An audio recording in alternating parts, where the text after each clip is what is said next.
He was like a favorite uncle. He was a gentleman, but he had great vision.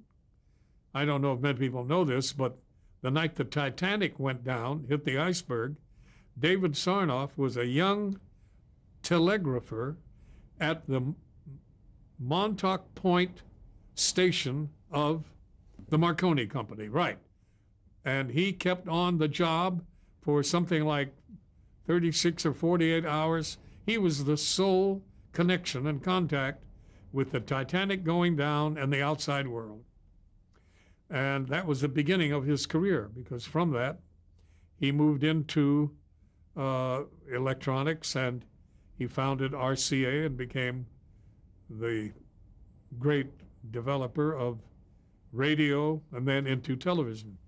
His image was intimidating because he had accomplished so many things. But if you were his dinner companion at dinner, it made you feel very much at ease. Just a marvelous person to talk with. I never became involved in any great technical discussions with him, but I do know that he was named Brigadier General by President Eisenhower when Ike was in office for a tremendous job that he did building the dew line across the North Pole. The dew line is an acronym for Distant Early Warning.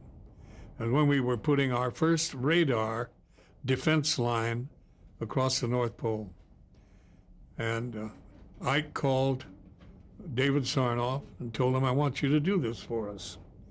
So David called a fellow that he knew, who was a great architect, who devised the geodesic dome.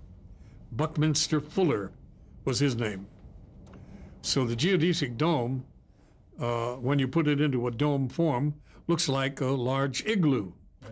And you can expand it to any size you want, because the basic component is a triangle. And the triangle is attached to another triangle and attached to another triangle. And you go on ad infinitum that way. And they're strong. They cannot be blown down.